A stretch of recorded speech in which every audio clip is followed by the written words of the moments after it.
Sugreker, suker ya, suker.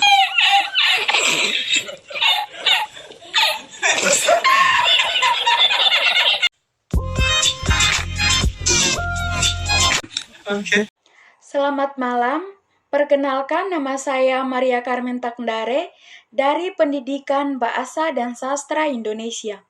Di sini saya akan membawakan materi tentang pengertian morfologi beserta susunan yang ada di dalamnya. Pengertian morfologi. Di dalam kajian linguistik atau ilmu kebahasaan, morfologi merupakan suatu ilmu tentang bentuk-bentuk dan pembentukan kata.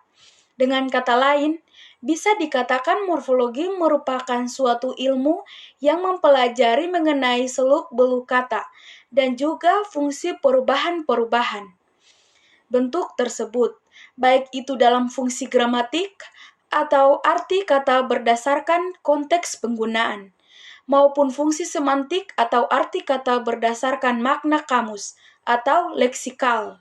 Objek kajian morfologi, morfem dan kata. Lalu, sebenarnya apa yang menjadi objek kajian morfologi? Pastinya yang menjadi objek morfologi adalah kata. Akan tetapi, sebenarnya kata sendiri dibentuk dari suatu yang lebih kecil, sebelum akhirnya menjadi sebuah kata sesuai yang kecil tersebut dalam morfem.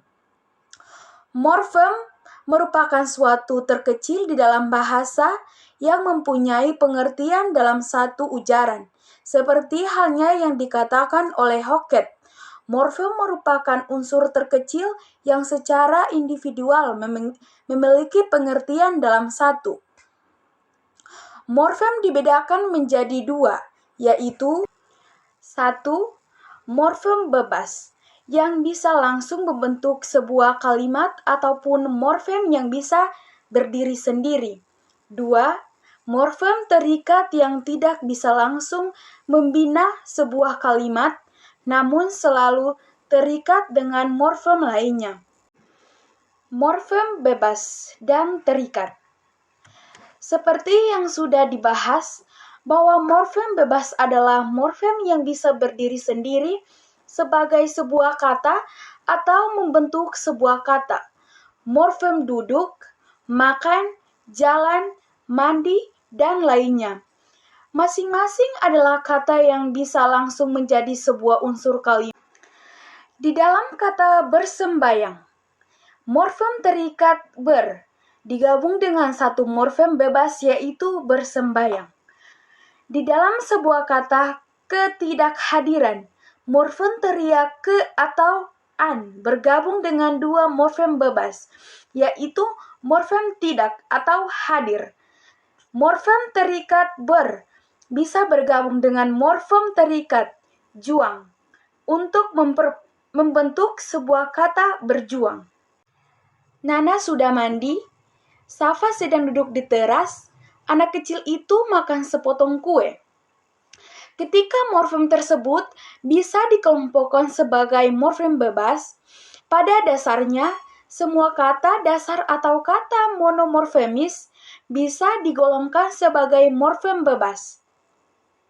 Sementara itu, morfem terikat merupakan morfem yang tidak bisa berdiri sendiri. Itu artinya, morfem tersebut harus berbangun dan juga terikat dalam morfem lainnya.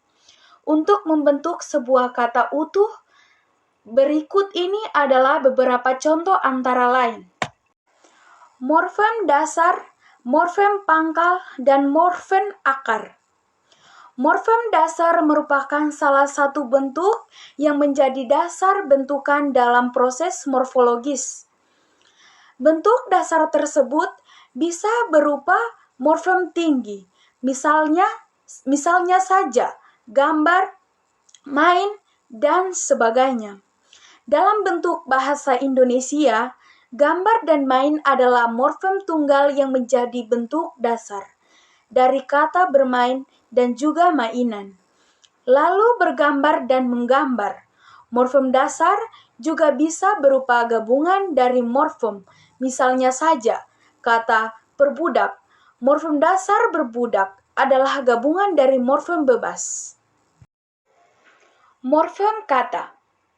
Kata merupakan suatu bentuk bebas yang paling kecil, akan tetapi morfem mungkin saja termaksud ke dalam keseluruhan kata, ataupun merupakan kegiatan dari suatu kata. Jadi, dikatakan juga bahwa kemungkinan besar sebenarnya morfem adalah satuan kata yang paling kecil. Untuk perbedaan yang paling berdasarkan dari morfem dan juga kata adalah kata bisa berdiri sendiri dan bisa membentuk suatu makna bebas. Sebagai satuan gramatik, kata sendiri terdiri satu ataupun beberapa morfem. Suatu kata bisa berusaha bentuk tinggi ataupun berdiri dari satuan-satuan gramatik dan bisa juga berupa bentuk kompleks atau terdiri dari beberapa satuan gramatikal. Dalam arti lain, bentuk kompleks dibangun oleh satuan gramatikal yang lebih kecil. Satuan gramatik lainnya: morfem, kata, frasa, dan klausa, dan lainnya sebagai satuan gramatika ataupun gramatika.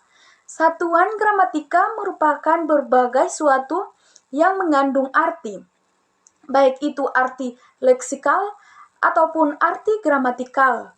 Pastinya, untuk memahami morfologi yang mempelajari tentang bentuk dan pembentukan sebuah kata, pemahaman terhadap satuan gramatika yang menjadi sangat penting.